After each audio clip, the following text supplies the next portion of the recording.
Oh my God. Everything Aelith Mornay had was a positive test hidden inside a little velvet box. That same night, the billionaire husband she still loved said 6 cruel words behind a half-open door. She was 4 weeks pregnant. She had picked out the burgundy dress, rehearsed the news in the mirror, and climbed the stairs of the party ready to hand Fenric Haverstone the most beautiful secret of their marriage. But Aelith heard enough to understand she might have loved alone. She didn't scream. She didn't go in. She didn't tell. The next morning, Fenric woke up to a cold bed, a positive test in the trash, and an absence that couldn't be brought back. Because by the time he realized what he had lost, Aelith had already chosen to disappear with the only piece of him she still carried. Hi, I'm Rowan. A special shout out to those of you watching Book 1 for free here on the My Stories platform, completely ad-free and uninterrupted. Chapter 1. 4 Weeks in Silence. The first October light slanted in through the bathroom window, cold as freshly washed glass, and touched the corner of the sink where the test rested. Aelith stood still, barefoot on the freezing tile, her white cotton nightgown clinging behind her knees. The second little line had appeared slowly, as if it had first considered the possibility of not coming at all. But it came. It was there, sharp, and she kept staring because shifting her eyes felt like rushing something she didn't yet know she wanted to rush. She rested her fingers on the rim of the sink. Her belly was flat beneath the nightgown, the same as the day before, and yet it was already something else. 4 weeks, she counted silently. 4 weeks tucked away in the darkness of her own body without her ever noticing. Her mouth opened on its own in a small smile, the kind that closes quickly, afraid of being seen. Outside the bathroom, the house was quiet. Fenric had left early for a meeting at the Haverstone Group's headquarters and had left his side of the bed folded over in a hurry, as he always did when he was moving fast. Aelith picked up the test by the edge, wrapped it in toilet paper, and searched the counter for somewhere to keep something that size. She remembered the little velvet box stored in the top drawer of the dresser where she kept her mother's old earrings. That one would do. She crossed the hallway barefoot. The burgundy velvet box was at the end of the drawer, empty for years. She opened it, placed the wrap test inside, closed it. The click of the clasp made a sound far too small for a secret of that kind. She carried the box with her to her little study on the other side of the apartment, and she tucked it away in the bottom of the satin clutch that would go with her to the company's annual party 2 weeks from then. She decided, without saying it out loud even to herself, that that was where she would tell him. That night. With the burgundy dress her mother was altering, with the box open in his lap, in some quiet corner of the party. She sat down at the translation desk. She had a chapter of a French novel due Thursday, and the sentence she had stopped at the day before was still waiting, stupid and stubborn, on the monitor. She tried to read. The words rearranged themselves into something else. Instead of the French paragraph, she saw the little box inside the bag, and inside the box the little line, and inside the little line a very small sound she could only hear with her eyes closed. She laughed to herself, quietly, against her will. It was the first time in a long while she had laughed for no reason. In the afternoon she caught a rideshare and crossed Boston to her mother's house, on the east side of the city. Mara Mornay answered the door with a dish towel over her shoulder, her hair pinned up in a hurry, and looked at her daughter for exactly the length of time mothers look without asking anything. "Come eat." That was all she said. Aelith stepped inside, took off her shoes on the entry rug and followed her mother into the kitchen. There was soup on the stove and bread on the table, and on the walls the same photographs as always. The only one of her father had been turned to face the wall so many years ago that no one mentioned it anymore. Mara served 2 bowls, sat across from her daughter, and started eating in silence because in her house conversation got in the way of the spoon. Aelith accepted the silence with gratitude. She looked around. The fridge had the same peeling magnets, the window had the same lace curtain her mother washed on Saturdays, and the sewing box was in the corner of the living room, open in the middle of a job. She remembered being 7, 8 years old, helping her mother sort spools by colour while Mara sewed at night, after already having worked the whole day, after already having paid all the bills that the man who had vanished had left unpaid before vanishing. She remembered the first time her mother had handed her a brown paper envelope and said, "You hold on to this. Every woman needs a piece of money nobody knows she has." Aelith had held on to it.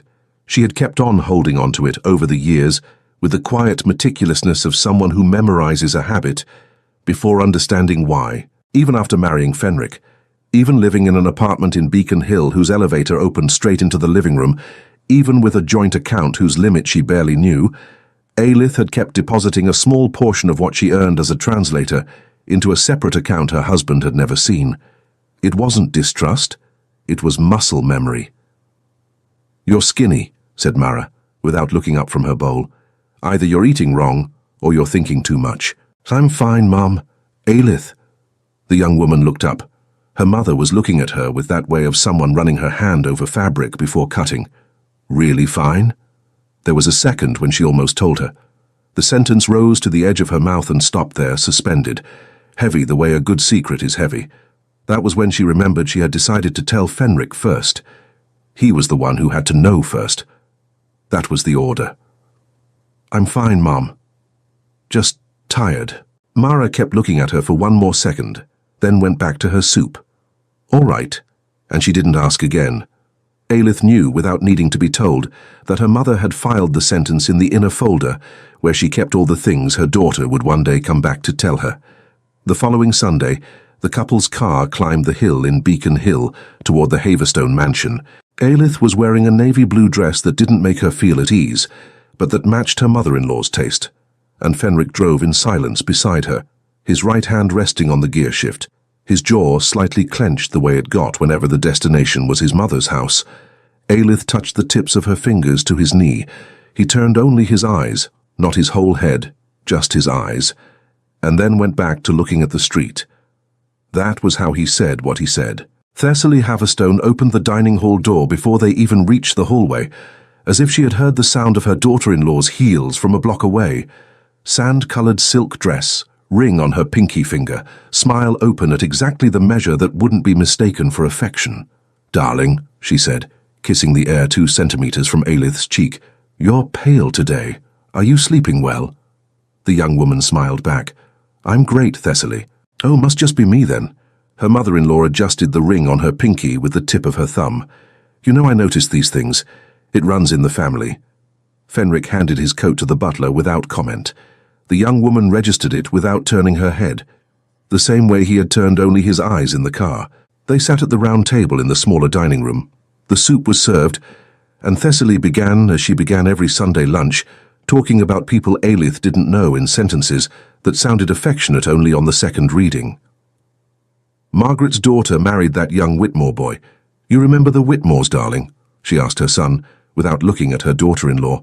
"The girl's mother always says a good marriage is one that brings together 2 families who already understood each other before. I've always found that such a lovely way of thinking." Aelith brought the spoon to her mouth. The broth was too hot. She swallowed anyway. "And how is your mother, dear?" Thessaly asked, finally turning to her daughter-in-law. "Still sewing those lovely little dresses for the ladies in the neighborhood?" "She's doing well, thank you." "How wonderful to keep a craft. I so admire anyone who keeps a craft." Aelith smiled. It was the smile of surviving the table, thin, trained, no teeth. She glanced sideways at Fenric. He was cutting the bread into small squares with his knife, eyes down, and he said nothing. He didn't correct his mother. He didn't change the subject. It was such an old gesture in their routine that she barely registered it anymore, almost. That Sunday, with the little velvet box tucked away on the other side of the city, inside her dresser drawer, waiting for the night of the party, she registered it. She pretended she hadn't. She took another spoonful of soup. She smiled at her mother-in-law again. She looked at her husband over the rim of her glass. He held her gaze for one short second and stretched his hand under the table, touching her knee with 2 fingers.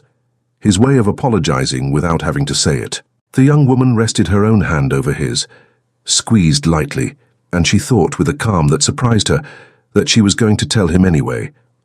Even with Thessaly's table in the background, even with his silence in front of his mother, even with everything she had built into a polite wall over 3 years of Sunday dinners, she was going to tell him.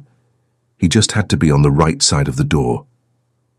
On the drive back, Boston turned orange at dusk. Fenric stopped at a red light, turned slowly and looked at his wife for the first time in hours, as if he were seeing her again. Tired. A little. He reached out and tucked a strand of her hair behind her ear. It was a small domestic gesture, the kind that fit between them like a word they had never needed to learn. Eilith closed her eyes for a second and let his hand slide down her cheek. "Is there something I need to know?" he asked quietly. The box was on the dresser still. The satin clutch that would go to the gala was in the closet still.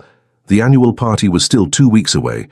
Eilith opened her eyes, faced the man she had chosen against the wishes of his family, and answered with the steadiest voice she could find. "There is, but I'll tell you at the right time." Fenric held her gaze for a second. Then he smiled, a very rare smile from him, the kind that lasted half a second and vanished before any witness, and looked back at the light, turning green. "All right," he said. "I'll wait." The young woman turned her face to the window.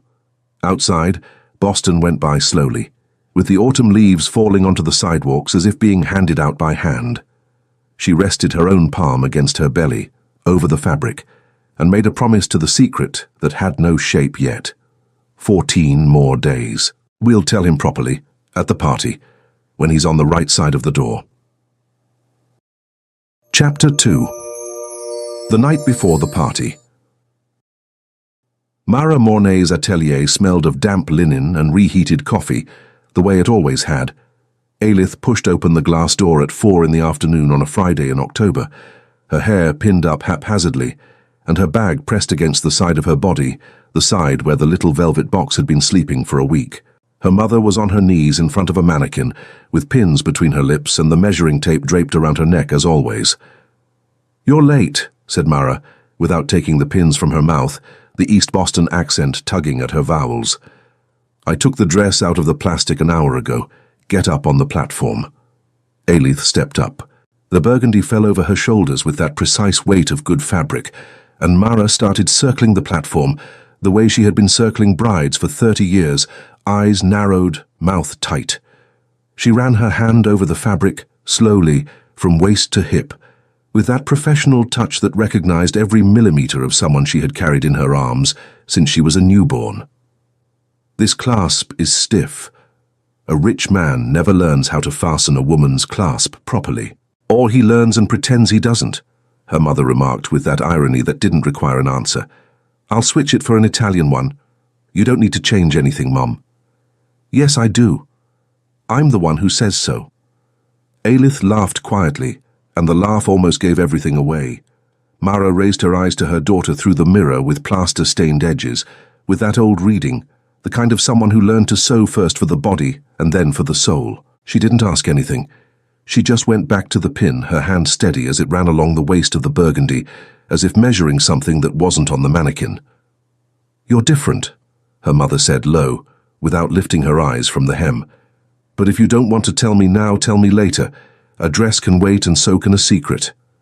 Eilith took a deep breath, with the velvet box weighing in the bag on the floor. The sentence almost slipped out. Almost. Mara raised her eyes again, waited 3 seconds, and when she saw her daughter merely biting her lower lip, went back to the fabric without complaining. "When you do tell me first," the seamstress murmured. "That's a mother's privilege. The rest of the world can wait." Eilith nodded in silence, with the lump rising in her throat. She left the atelier half an hour later, with the dress folded inside a raw cotton bag, and crossed East Boston by taxi as the sun set slowly over the bay, painting the rooftops the color of wet copper. She repeated to herself, soundlessly, that only 8 days were left. Saturday morning, the apartment still had that washed-out autumn light that came in through the unbleached linen curtain and rested in stripes on the marble kitchen counter. Eilith was barefoot, her damp hair dripping 1 drop at a time onto her collarbone, stirring her coffee slowly when she heard the doorbell ring. Fenric answered in the hallway. Eilith didn't see who it was. She only heard her husband's low voice, and then the unmistakable laugh of Phelan Marston, with that cynical timbre of someone who laughed before any joke had even happened. The two of them walked into the living room beside the kitchen. Eilith didn't move from where she was. "Samahan, honestly, why didn't you go yesterday?" said Phelan in the tone of someone scolding without scolding. Your mother was asking. Again. I know, answered Fenric after a pause. She's not going to stop. I know. That pressure isn't going to disappear just because you pretend not to hear it, Fen. There was a silence on the other side of the wall.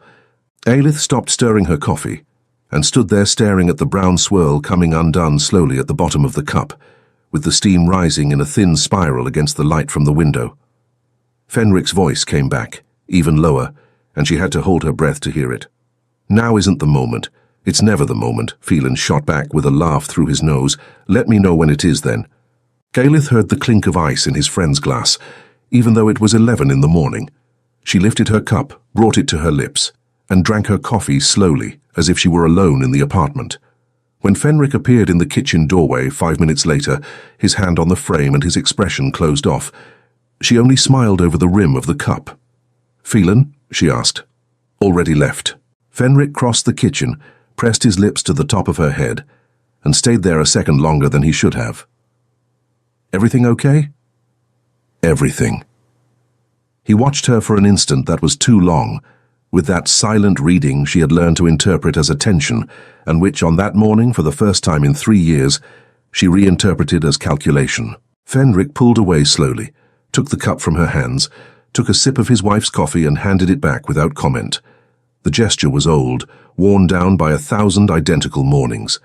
The feeling of not knowing who he was in the next room, however, was new, and it had the metallic taste of a key turning wrong in the lock. The cafe in Back Bay had cold little marble tables and windows that looked out onto an alley with dry wisteria. Jovel Caspian was already seated when Aelith arrived, with 2 cappuccinos already ordered, and the menu open to the dessert page, even though she had no intention of ordering anything. "Look," said Jovel, before even saying hi, "either you're in love again, or you're pregnant, or you found out your mother-in-law wears a wig. Pick one and tell me." Aelith pulled out her chair, the laugh escaping against her will. "Good morning to you too." "Good morning, my ass. You look like someone holding a bomb under her coat." "I look tired." "Tired is Monday, Mornay. Today is Saturday." Her friend crossed her arms. With that gesture, Aelith knew from a mile away and tilted her head. Hypothesis 1. Fenric bought another apartment without telling you. Hypothesis 2. Thessaly invited you to a one-on-one lunch, which technically would be grounds for international flight. Hypothesis 3. You finally decided to let LinkedIn have your photo. None of the 3. Hypothesis 4. No hypothesis 4. Jovel narrowed her eyes over her cappuccino, with that dry reading of someone who had known her friend since they were 19. Aelith held her gaze for 2 seconds, and that was exactly the amount of time she needed to feel the sentence rise to the edge of her tongue. "I'm pregnant." It was just 2 words. They fit in a sip. They fit in a sigh. They fit there, at that little marble table with dry wisteria outside, between the foam resting on the rim of the cup and the distant sound of the grinder behind the counter. They didn't come out. Instead, Aelith shrugged and picked up her cappuccino with both hands, like someone warming up in a winter that hadn't arrived yet. "I'll tell you next Saturday," she murmured, "after the party." Jovel watched her for a long moment, without asking anything else. She uncrossed her arms slowly, set her little spoon down on the saucer and said in a voice that didn't match her earlier humor, "All right, next Saturday, but if you need me before, I'm there." "I know. Anytime." "I know, Joe." Her friend nodded, and in a rare gesture stretched her hand across the table and squeezed Aelith's wrist once. She didn't say anything else. She ordered another cappuccino, talked about a difficult client who wanted Jovel Caspian design, to whip up a pink logo with gold letters right away, and made Aelith laugh 3 times over the next 40 minutes. When goodbye came, on the corner of Newbury, Jovel just hugged her sideways and let go quickly, like someone who understands that some confidences need a closed door to happen. 5 days later, on Thursday night, the apartment slipped without warning into the gloom of October. Fenric turned off the nightstand lamp at 11:30, and the bedroom was left in the bluish glow that came through the half-open curtain. Aelith lay with her back to him, the side of the pillow cold against her face and her hand resting lightly on her belly over her nightgown. She heard his breathing settle behind her. She heard the sheet slide. She heard his hand approach before she felt it. Fenric pulled her against his chest slowly, without saying anything, with that old and silent gesture that was the way he knew how to love her when no one was watching. His arm came around her waist, firm, and his hand came to rest in the space between her ribs and her hip in the same place as always. His breath landed at the nape of her neck, warm, with that quiet scent of cedar soap she would have recognized in the dark of any city in the world, and Eilith closed her eyes. For 3 years, that silence had been the only language she had asked of him. It had been enough. It had been proof. That night, however, with the little velvet box tucked away in the dresser drawer 3 steps from the bed, the silence began to sound different. Eilith opened her eyes in the dark and stared at the curtain pattern against the wall, with the sentence rising up her throat like a wave. "I'm pregnant." She just had to turn around. She just had to press her forehead to his. She just had to say it. Eilith parted her lips. Fenric's breathing slowed against the nape of her neck, a sign he was almost asleep. His hand gave a soft squeeze to her hip, a reflex gesture, and stayed there.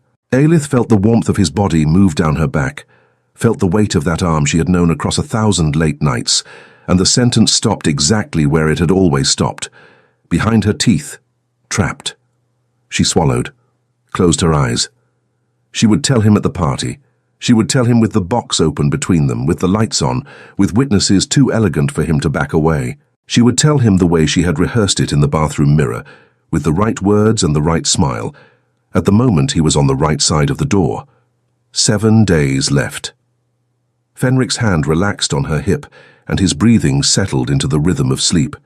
Eilith stayed with her eyes open in the dark for a while longer, with her palm resting lightly on her belly beneath his arm, like someone covering one secret with another.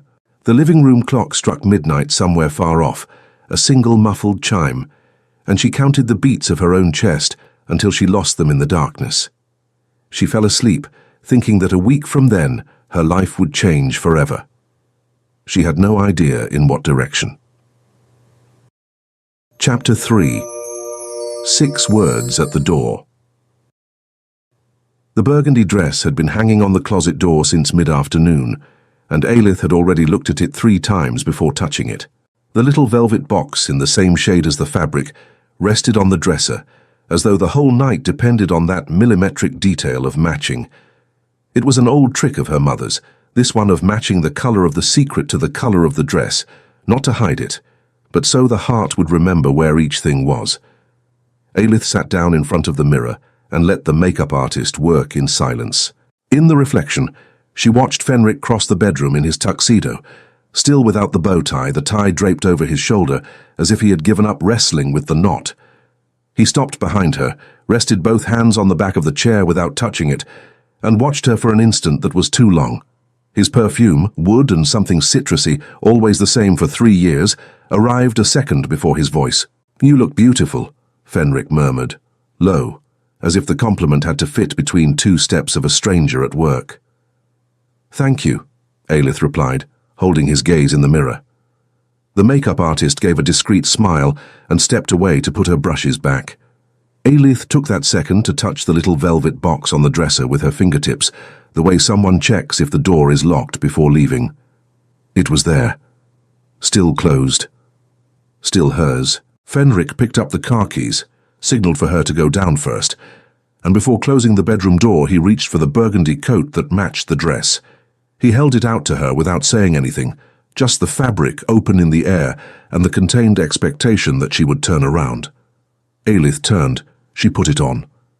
For an instant she felt his hands settle the coat on her shoulders in a small automatic care that had always disarmed her. That night, it disarmed her again. "Let's go," he said, opening the door.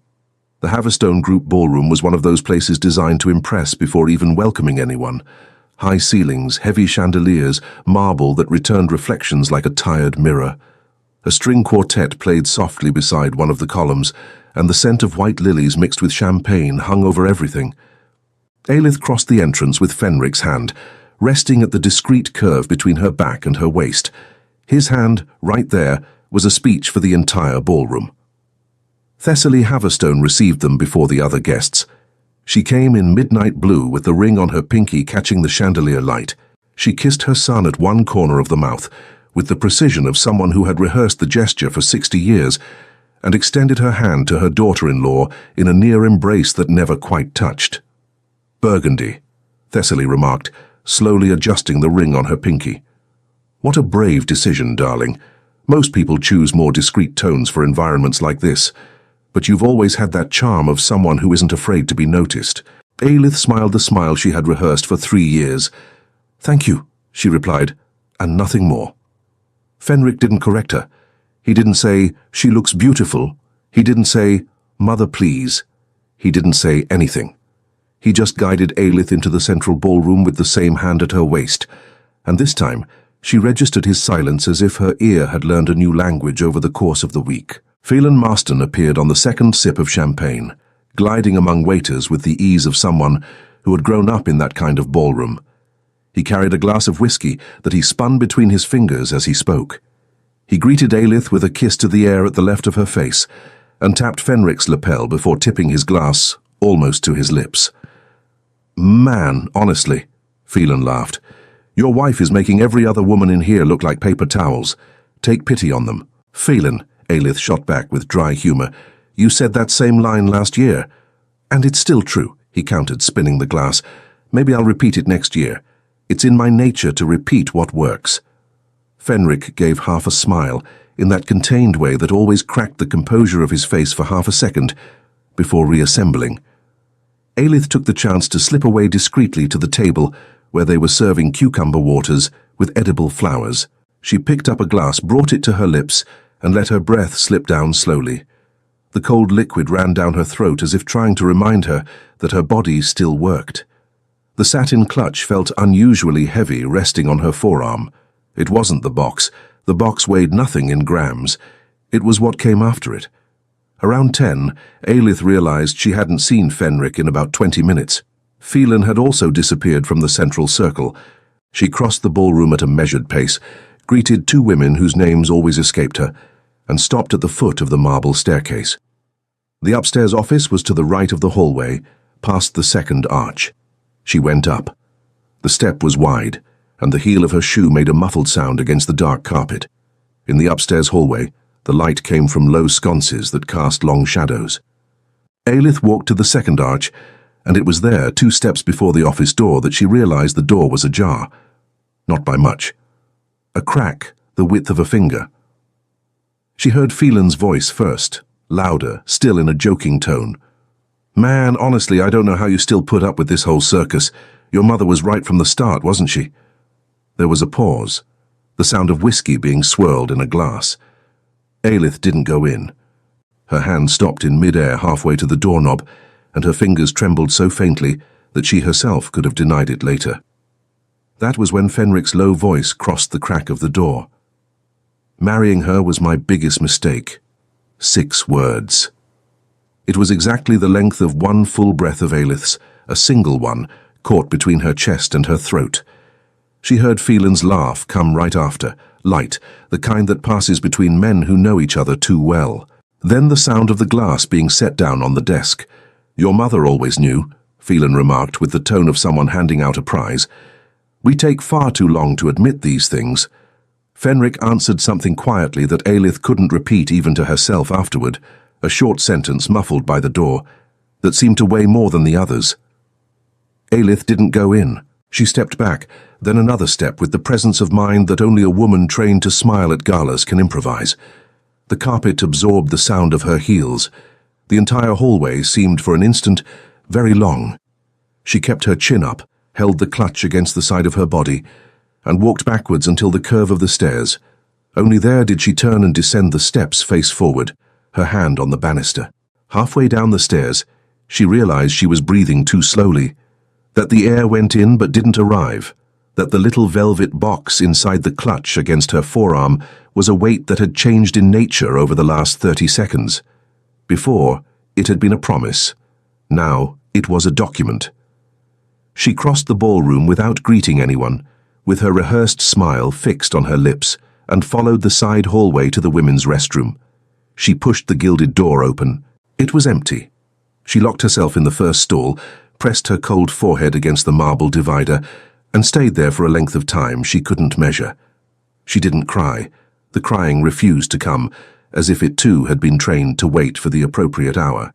She came out of the stall, went to the sink, looked at herself in the mirror, burgundy, lipstick intact, dry eyes. She turned on the faucet, let the freezing water run between her wrists for a full minute. She didn't splash her face so as not to ruin her makeup, just her wrists. Her mother always said cold wrists calm the heart. "It's okay," Aelith whispered quietly to the woman in the mirror. "It's okay, it's okay." It was a lying sentence, and she knew it. But her voice needed to hear something. She made the decision right there with the water still running over her wrists. She wasn't going to tell him. Not that night, not in that ballroom, not while the sentence was still in the air upstairs. She turned off the faucet, dried her wrists with a small linen towel, applied a fresh coat of gloss, adjusted a strand of hair that wasn't out of place, and went back to the ballroom. She found Fenric near the bar talking to two men she knew by sight.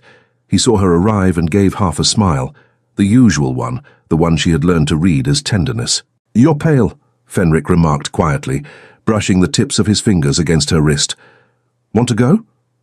"Yes," Aelith answered, without rehearsal.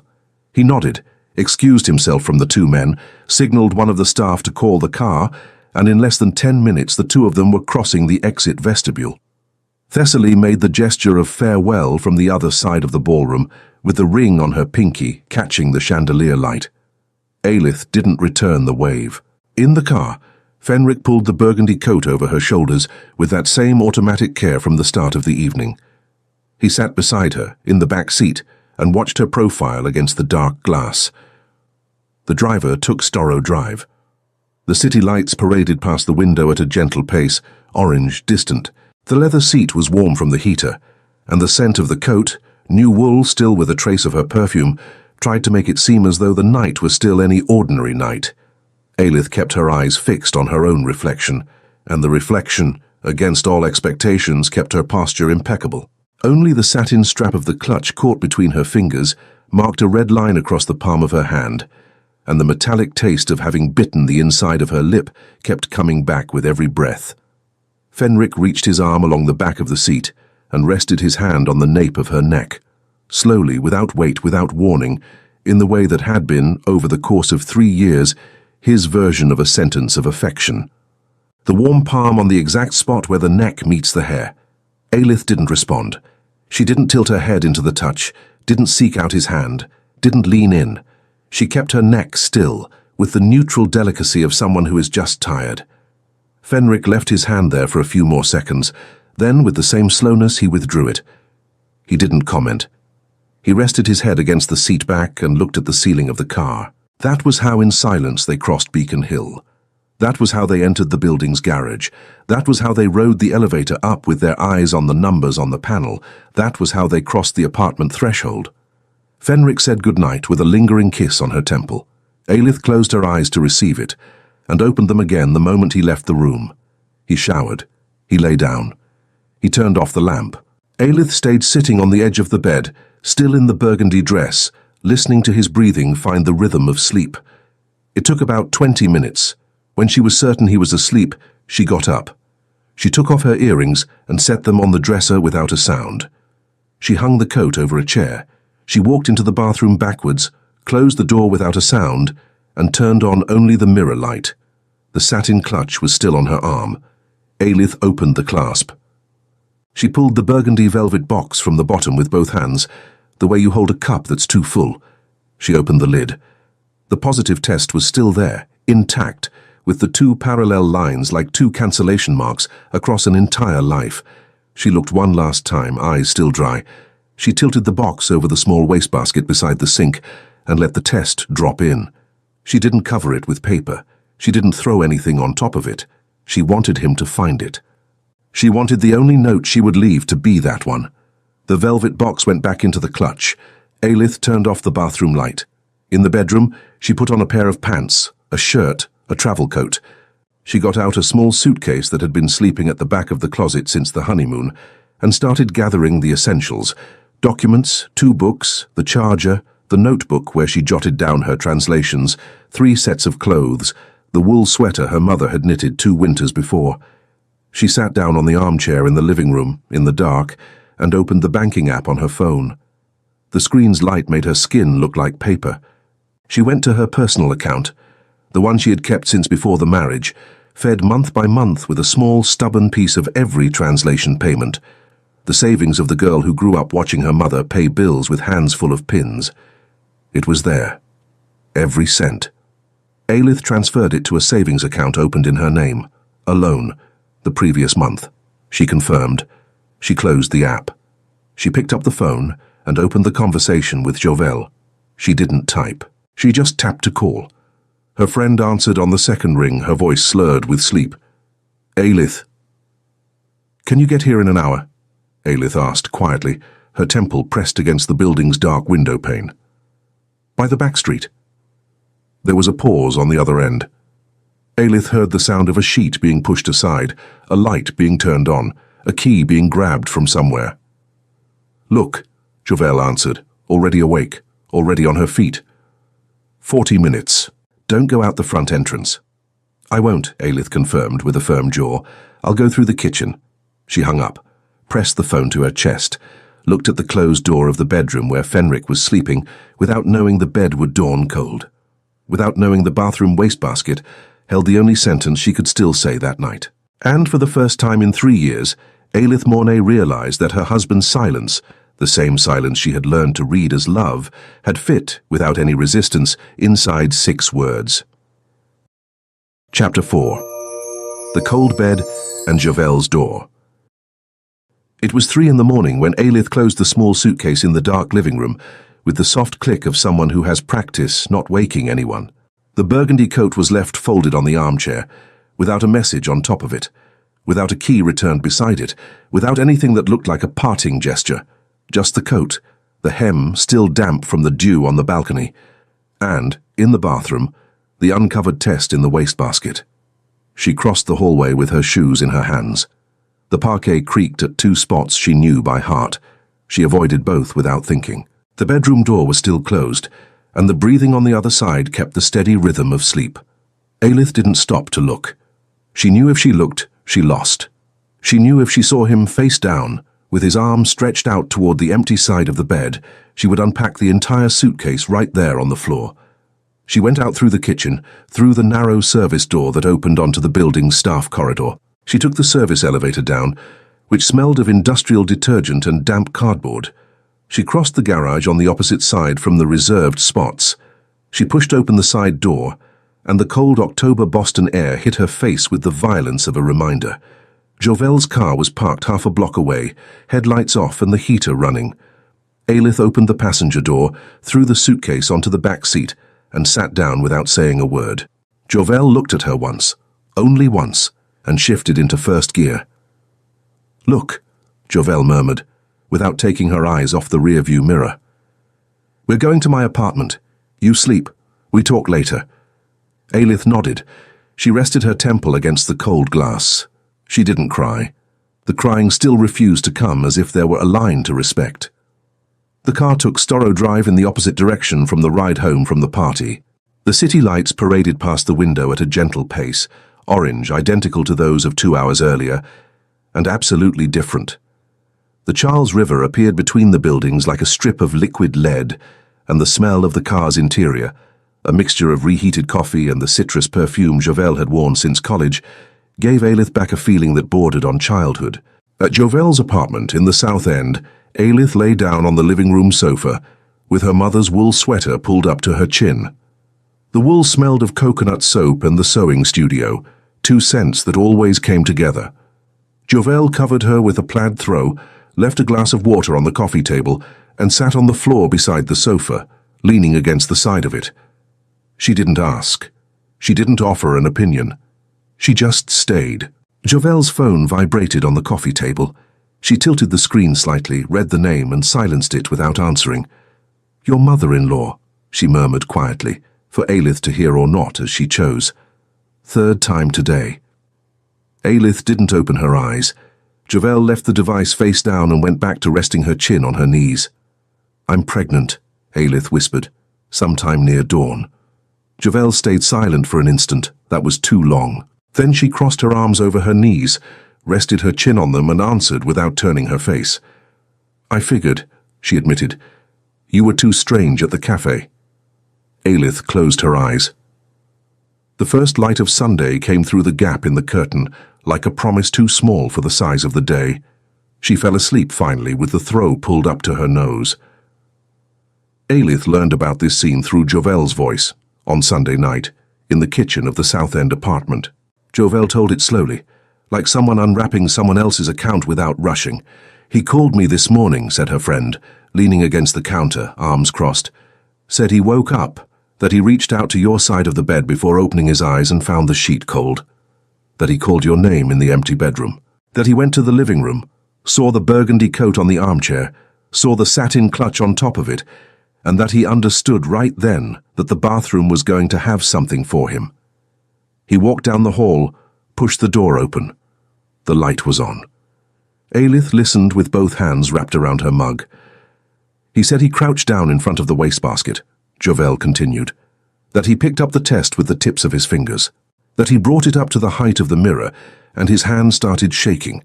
That he pressed his forehead to the mirror and breathed 3 times in a row out loud, the way someone does when they can't manage. That the test rattled against the edge of the sink each time his hand shook. That's what he told me. Then he called your mother, then you 16 times, and at night he showed up at my place, sat down on the floor in the hallway when I told him what you had heard. He didn't cry, but he stayed." "He went down to the floor?" Aelith asked, both hands wrapped around the mug that had gone cold long ago. "He did," Jovel confirmed, without softening it. Aelith pressed her forehead against the rim of the mug. The ceramic was cold against her skin, and she stayed there for a moment, gathering courage between one sip and another that didn't come. She didn't cry either. She lifted her eyes after a moment and asked only, "Do you think he knows?"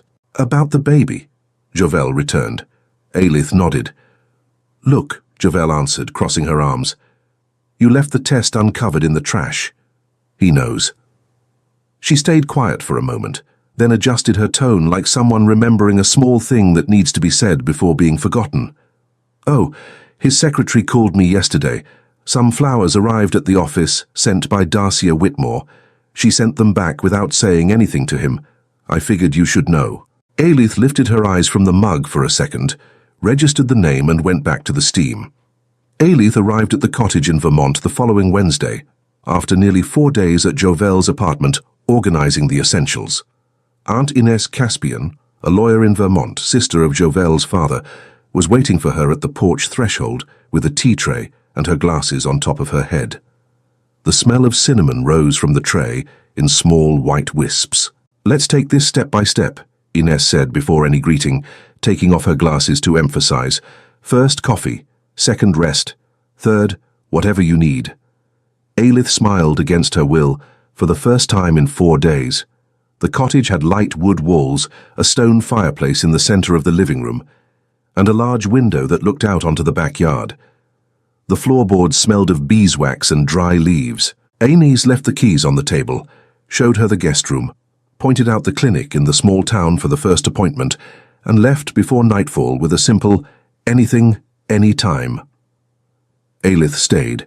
She unpacked slowly, with the calm of someone learning again to inhabit a room. She hung her mother's wool sweater behind the door. She put the translation notebook on the light wood desk beside the window. She didn't cry.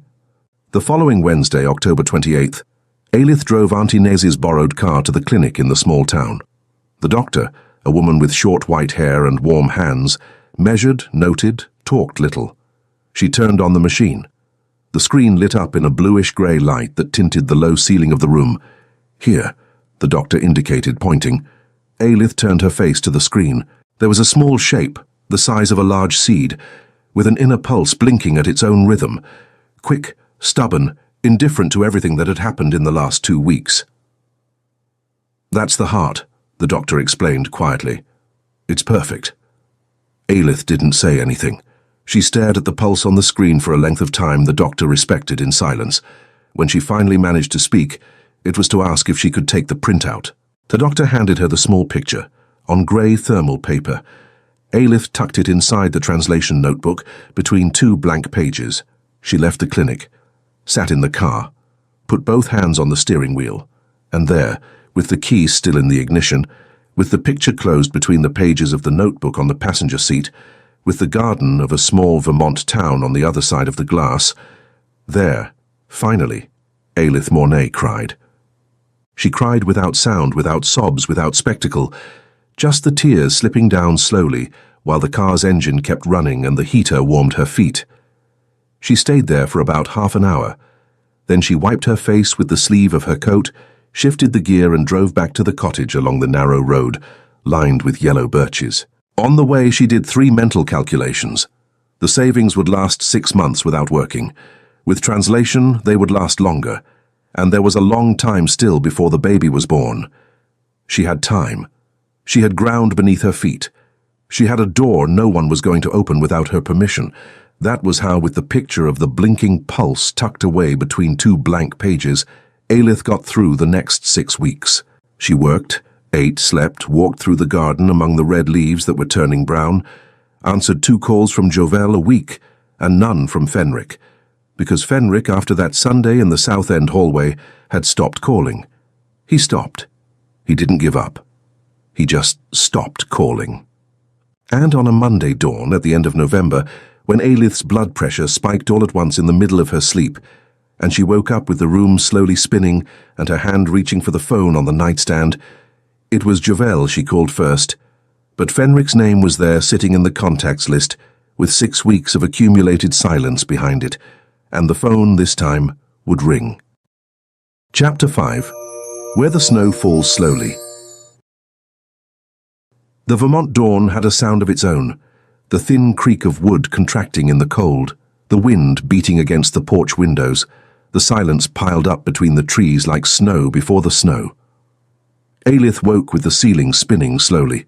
The first thing she felt was the metallic taste rising in her mouth, the second, the strange weight behind her eyes, as if someone were pressing their thumbs against her temples from the inside. She tried to sit up. She missed the edge of the mattress and froze, palm flat against the sheet, waiting for the bedroom wall to come back into place. 14 weeks. Her belly wasn't heavy yet, but her body had started speaking a new language, and that language, at that hour, was screaming.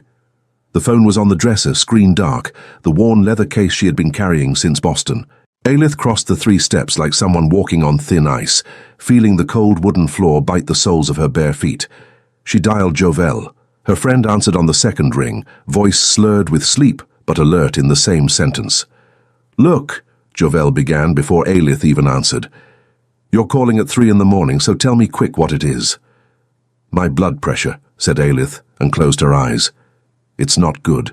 There was a short moment on the other end, the sound of Jovel getting out of bed, the rustling of a coat being grabbed blindly, a key falling to the floor and being picked up in the same motion. "I'm coming. Sit. Drink water. Don't stand up." Her friend made the 3.5-hour drive in 2 hours and 40 minutes.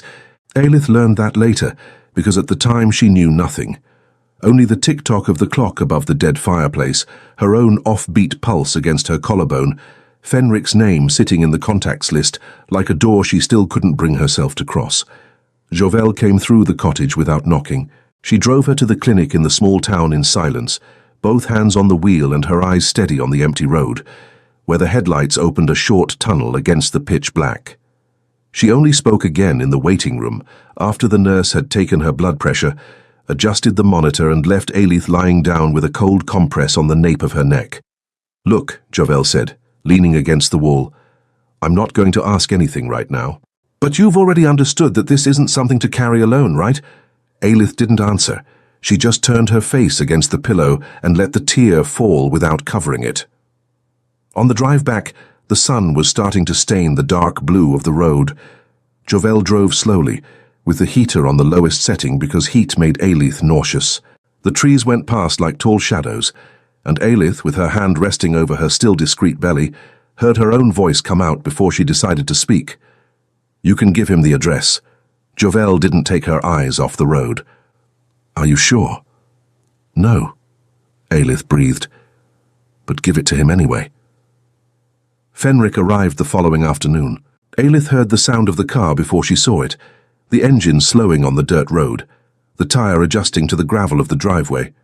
She was wrapped in a thick shawl on the rocking chair on the porch, with a book open in her lap that she hadn't been reading for an hour.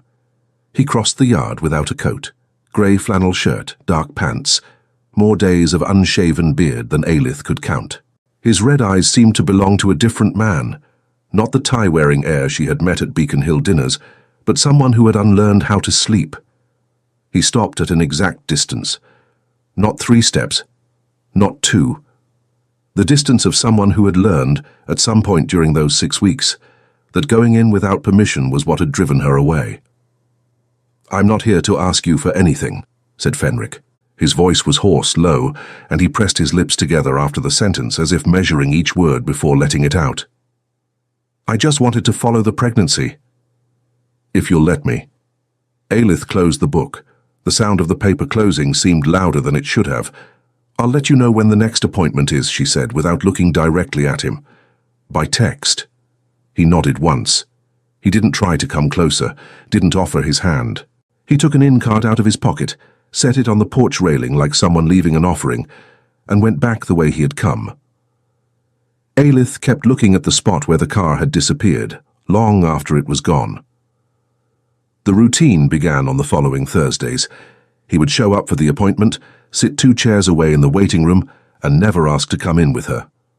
Aelith would come out of the consultation room with a folder of exams. He would stand up at the same time, ask only, "Everything okay?" receive the curt "it is" from her, and step away first. He stayed at the inn he had pointed out on the card, 2 kilometers of dirt road from the cottage. Aelith learned this from Jovel, and Jovel learned because she checked herself. At night, from the kitchen windows you could see a faint light in that direction. On the other side of the trees, a stubborn yellow dot blinking between the bare branches. On a Tuesday in mid-December, Aelith was pretending to read on the rocking chair on the porch, while Fenric assembled the crib in the shed out back. She had accepted his offer a week earlier, in a dry 2-line email. "If you want to make it, I'll leave the shed open." And it was the closest thing to a yes she had been able to give so far. The crib was growing slowly, board by board, the way someone learns to be a father before asking for forgiveness. Fenric sanded the wood by hand, fitted dowel after dowel, adjusted the feet against the floor to check if it rocked. Aelith listened to the constant friction of paper overboard, the short interval between one stroke and the next, the warm scent of fresh cedar rising through the cold air, and tried not to think about what that meant, but thought about it anyway. The hands that had signed billion-dollar mergers were now rough with sawdust, and she knew the gesture without needing to look. Fenric learned everything the slowest way when the subject mattered too much. Every morning when she passed by the kitchen window, she checked from afar how much the structure had grown the day before, and pretended to herself that she was checking the weather. Aelith got up to go inside. The porch threshold had a thin sheet of ice she hadn't seen. Her foot slipped. The book fell first, then her knee bent the wrong way. Fenric crossed the 12 meters between the shed and the porch at a speed that didn't seem human. He stopped a centimeter from her arm, his hand suspended in mid-air, close enough that Aelith felt the warmth of his palm without him having touched her yet. His breath, short, formed a white cloud a few centimeters from her face. His eyes were asking. His hand was waiting. Aelith steadied herself. She took half a step back. He lowered his hand slowly, like someone closing a door without making a sound. "Thank you," she said, and the word came out hoarser than she expected. Fenric nodded. He went back to the shed without turning around. The ultimatum to Thessaly happened on a Friday in December, in Beacon Hill, and Aelith learned about it from Jovel's voice 2 days later. Her friend arrived at the cottage with a thermos of coffee and a bag of bread from the good bakery in the next town. She sat in the chair across from Aelith, crossed her arms, and Aelith knew hard truth was coming before Jovel opened her mouth. "Look," Jovel began. "He had dinner with his mother last night. I found out because Inez has a friend who lives on the street above hers." Aelith put both hands around the warm mug, feeling the heat rise through her palms. "And?" And he told her, in no uncertain terms, that if Mom ever interferes in my wife's life again, Mom won't see her son anymore. Jovel paused, measuring the next sentence. "And she accepted it." Aelith looked up. "Accepted it how?" "Accepted it quickly." Jovel pressed her lips together. Too quickly. She apologized, lowered her tone, said she had understood. Inez got suspicious when she heard. Said that thing of hers, "Let's take this step by step." Aelith brought the mug to her lips but didn't drink. She held the warmth between her palms, staring at the steam rising in thin threads and dissolving in the still air of the kitchen. "Okay," she said quietly. "Noted." Javel glanced sideways at her, but didn't push. She went back to talking about lukewarm things. A new client at her studio, a horrible coffee she had drunk on the road, the Boston traffic that, according to her, is becoming a supporting character in my life. Aelith laughed for the first time that week. A short laugh, but a real one, and the surprise of having laughed made the laugh last a second longer. When Javel left, Aelith stood in front of the kitchen window. The faint light of the inn glowed between the trees. She thought, without saying it out loud, that accepting too quickly was something Thessaly Haverstone had never done in her life. But she stored the thought in the same box where she kept the hidden sentence from the party, things that didn't fit into that week's routine. December 20th fell on a Sunday, 18 weeks. Her belly was beginning to show beneath her sweater, a slight forward shift of the body that Aelith hadn't shown Fenric on purpose yet. He arrived at 4 in the afternoon, as arranged, to drop off the blood test that the clinic had mistakenly sent to the inn. He crossed the yard with the envelope in his hand. The snow was beginning. Small, hesitant flakes, falling slowly, as if they too were asking permission before landing on his shoulders, on the dark boards of the porch, on the low roof of the cottage. Aelith opened the door before he could knock. They stood looking at each other for a long instant. Fenric held out the envelope. Aelith took it, pressed it against her chest, and before he could turn around to go back to the inn, she heard her own voice come out far lower than she had planned. "Do you want to come in?" Fenric stopped. His hand, already on the railing of the porch steps, hung suspended for a fraction of a second. When he turned it slowly, Aelith saw his expression dissolve and reassemble in the same second, like someone who had learned to hold his reaction in front of a woman who was still deciding at every instant whether or not she trusted him. "Yes," he said, and the word came out whole. She stepped aside. Fenric crossed the threshold of the cottage for the first time in 7 weeks. He took off his shoes without her asking, left them aligned next to hers, the way he used to do at the Boston apartment 3 years earlier, in the first home they had shared. Aelith saw the gesture and said nothing. He didn't either.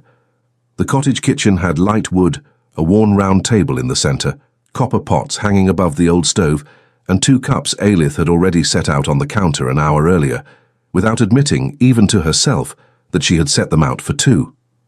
She filled the kettle, lit the burner. She stood with her back to him, hand resting on the edge of the counter, listening to his breathing behind her, spaced, controlled, on the other side of the room. Fenric didn't come closer. He sat in the chair farthest from the window and waited, his hands resting on the table, his fingers too still for someone who wasn't counting every beat of his own pulse. When the tea was ready, Aelith placed the 2 cups on the table and sat in the chair diagonal to his, not across, not beside, the middle ground she had managed to build over those weeks. They drank tea in silence. It was a silence different from the silence of the dark bedroom in October, from the silence of the car coming back from the party, from the silence that fit inside 6 words. It was a silence with ground beneath it. Aelith realized in a brief instant that for the first time in months she was sharing the air with Fenric without feeling swallowed by him. He didn't take her hand. She didn't apologize. He didn't say, "Forgive me." She didn't say, "I forgive you." When his cup was empty, Fenric stood up. He took the dishes to the sink, washed the 2 cups with his own hands, dried them with the cloth folded next to the faucet, and put them in the right cupboard, because he had noticed on the way in which cupboard she used. Aelith watched that from the chair without moving. "I'll come back Thursday," said Fenric, his hand on the doorknob. "Same time." "Okay," she answered. He left, put on his shoes on the porch, crossed the yard back through the flakes that were now falling more steadily, and Aelith stayed at the kitchen window, watching his silhouette disappear among the trees toward the faint light of the inn. She rested her forehead against the cold glass, her belly firm beneath the palm of her hand, the taste of tea still in her mouth, the empty chair behind her still warm with his body in the wood. The snow fell slowly over the yard, unhurried, as if it too were waiting for something. Aelith closed her eyes. The question came on its own, quietly, from a place in her she didn't quite know yet. And now, could this be enough? She didn't answer. Outside, the light of the inn was still on across the trees, and for the first time in a long while, Aelith didn't look away from it. Hey, Rowan here. That's it for Book 1, but guess what? Book 2 is already done. You can grab access to it for just a small fee.